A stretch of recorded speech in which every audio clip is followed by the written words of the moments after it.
Hello everyone, welcome to this GRE Quantitative Reasoning Preparation Made Easy course introduction video brought to you by Learning Made Easy team, a team of IIM grads in association with our e-learning partner GT Cube Get to the Top. If you are watching this video in the YouTube channel, do check out our full-length courses available for free at gtcube.com/store, where you'll get to watch these videos as part of the course and also get to practice a lot of practice questions to enhance your understanding. So let's get started. So the whole idea of this video is to give you a good sense of how to prepare for the quantitative reasoning section of GRE through our course. How should you set your mind while you prepare for this course and make yourself ready while you take this section in the GRE test. So we have done a GRE diagnostic course which is available for free at gtcube.com/store. Do check that course where we have already discussed about the entire GRE exam pattern, scoring system and how to prepare for the GRE. So we will just take the key points in this video from what we've already discussed in depth in that video course. So do check that out if you have not checked that course and if you have any doubts on the GRE exam. So the important point for this video is the quantitative reasoning is 2 sections. You'll have 20 questions in each section. So basically you'll have to be attempting 40 questions in the GRE test from quantitative reasoning section, and you'll get to attempt that in 35 minutes into 2 sections. So basically 70 minutes. You might get an unscored or research section from quantitative reasoning. So basically you'll attempt another 20 questions in 35 minutes, but that will be an unscored, so we'll not focus on that. And the quantitative reasoning section by the ETS, the people who conduct GRE have basically split this into 4 blocks: arithmetic, algebra, geometry and the data and data analysis. So we'll also classify all the topics that are being tested into these 4 blocks.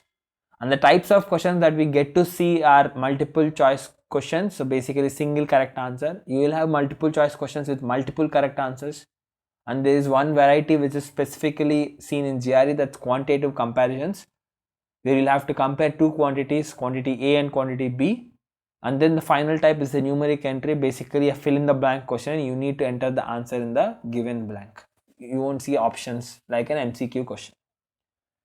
So, important point, GRE is an adaptive exam and sections are generated based on the performance. Every student will get a medium section in the first quantitative reasoning section. Based on his performance in the first section, the difficulty level of the second section is generated. Out of the 20 questions, if the student gets 14 and beyond in the first section, he would generally be getting a harder section in the second section. If he is getting, let's say, around 7 to 13 correct, he would be landing up in a medium section. If he is getting anything between 0 to 6, he would generally be landing in an easier section. Though it might look like landing in easier section might be easier, we have already discussed this in depth. So as I've already discussed this in the diagnostic course video, we strongly recommend you to get at least 7 or beyond so that you land up in these 2 sections, which would help you to get a best possible score than getting into this area. So depending on what's your target, so let's get to this part. If you are looking at 165 plus, you should be getting almost 17 and beyond in both the sections. These scores will be attained only when you are clear with all the basics. You don't leave any topic and can also solve advanced problems. By the GRE standard, whatever we classify them as the harder advanced, that's what you need to be able to solve. If you're someone who is looking at, let's say, between 155 to 160, you can do away with getting 12 to 14 correct.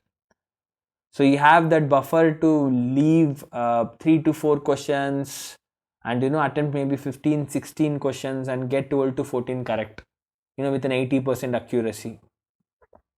Whereas in this, you have to be attempting all the 20 questions and get 17 plus correct. If you see, let's focus on this part, right? If you have to attempt all 20 questions, 35 minutes is the time you have for one section and you have to attempt all 20 questions. You will get to spend 35 by 20. It will be basically 1.75. So basically 1 minute 34. So basically 1 minute 45 seconds. Closer to 2 minutes, I would say, which is an approximation, but fair enough. If you're attempting maybe 16, 17, you'll get almost slightly more than 2 minutes.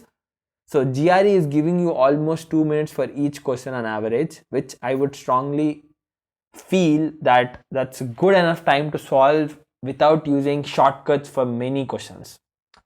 Right? If you have that perception that I need to learn shortcuts, I need to be very quick in solving the questions, it's okay if you don't know too many shortcuts.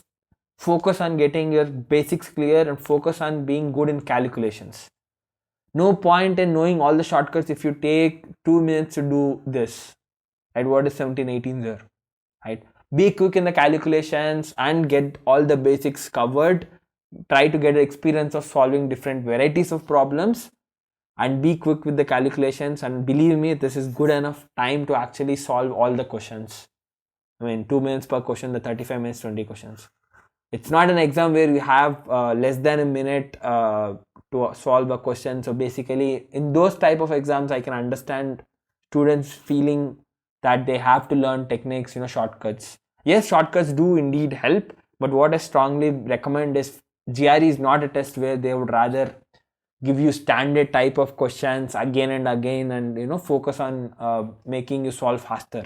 GRE is an exam where they sort of actually test concepts in a much better manner, even though the concepts are on much easier side. So the level of questions will be much easier if you have already got some clarity on the concepts. If you don't have the clarity on the concepts, despite learning all the shortcuts, the chance of getting score on the higher side is low. So trust me on this, focus more on getting your concepts clear. So we have split this course into, as I said, ETS splits the quant area reasoning section into 4 blocks: the arithmetic, algebra, and data. So these are the 4 blocks: algebra, geometry, and data. All this thing is getting your basics clear. Right? So arithmetic, numbers, basic numbers, prime factorization, factors, HCF, LCM, divisibility rules, fractions and decimals, percentages, ratios, the rates and work like time and work, time, speed, distance, word problems and the ages, fractions, etc., profit and loss, interest, mixtures. These are the topics that you need to cover. So they would be coming around 19 concept videos. The star is basically because we have classified some videos, concept videos, as advanced, because we feel that the probability of seeing these questions is low. That is one reason. And also when you see it, they're also slightly on the difficulty level wise on the higher side, difficulty wise. But most importantly, even if some topics are classified as advanced, even though they are on the easier side, the reason is because we feel the probability of seeing them is low. So should I do them? We feel it's good to solve and get clarity on them. But if you are short on time and if you feel I have to optimize my preparation within the limited time, if it's not possible to cover all the concept videos, then we sort of say, okay, there is a priority, keep the advanced topics to the later stage, or might be something that you can do it later if you have time. If not, then okay, it's okay to not even touch and go. If you leave advanced, the worst case scenario is you'll still miss maybe 1 to 2 questions from those areas in your exam. Right? So it could be okay to leave only if you don't have time. If you have time, we strongly recommend you to make sure that you get this also done. So to be on the safer side, we are recommending you to keep this to the end. Once you solve all the topics, all the videos and questions, then you can get back and do all the advanced topics so that you complete your basics part. If you don't find time at the end, maybe you can skip and focus on the areas that you've already done and improve your ability by practicing more questions. So the 19 concept videos, you'll get to practice 190 practice questions. So each concept video will be around 15 to 20 minutes explaining concepts from the basics, and you'll also see us solving 3 to 4 questions at the end of each video from the basics that we have discussed. You'll also get to do a quiz of 10 questions at the end of this, after this concept video, so that you can test yourself, test your understanding based on how much you've understood. You would be able to solve this. This would be on the easier side again. On average, this will be like easy to the medium at max. So So it will be a good practice for you and also help you to get your basics clear. Once you have done all of this, 19 plus 80 plus 7 plus 16, it will be almost 50 plus concept videos, right? And also that will be 500 plus practice questions. This will ensure that your basics are clear. Algebra, geometry, the data part, the data interpretation, the statistics, the permutations, combinations, probability, set theory.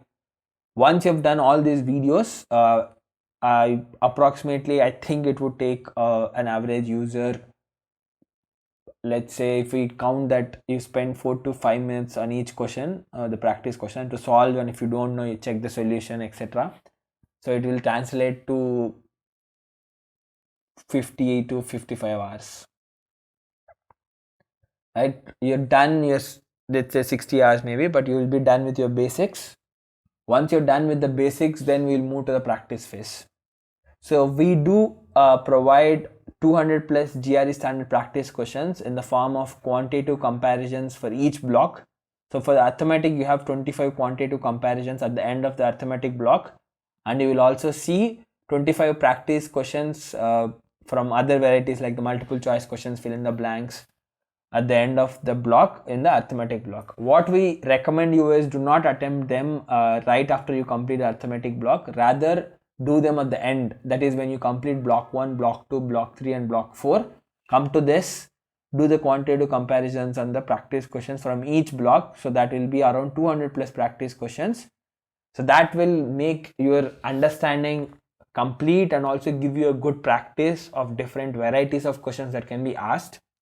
After this, we strongly recommend you to not leave the ETS official books. So you do have official guide which will have around 150 questions in quantitative reasoning, and also we recommend you to do the ETS quantitative reasoning practice book. That will also have 150 practice questions. These 150 plus 150 is around 300 questions are the best resources that you have to do before you take your GRE. If let's say you do not have time to do these questions, it's okay. You have to prioritize this. Get the basics clear, solve these first, then if you have time, you can solve the extra. If you have time and if you want to practice more, we also have a GRE advanced questions course, which would be pretty much similar to ETS official guide questions. We have picked up all the varieties, concepts that are being tested by the ETS, and we have prepared a proper set of 300 questions which would be explained in the videos, and you'll also get to practice them in the form of quiz. So this will be a good set of questions to practice and make yourself ready for the GRE quantitative reasoning section. So you can find this at gtcube.com/store. So do check this course. That will be very helpful at the end of your preparation. So thank you for watching this video. If you're watching this video in the YouTube channel, do check out our full-length courses available for free at gtcube.com/store, where you'll get to watch these videos as part of the course and also practice a lot of questions that will help you understand the concepts better. Do like our partners Facebook page, facebook.com/gtcube3. We're coming up with a lot of content that would help you in your GRE preparation. You'll get all those updates over there, so don't miss them. So thank you, and let's meet in the next video.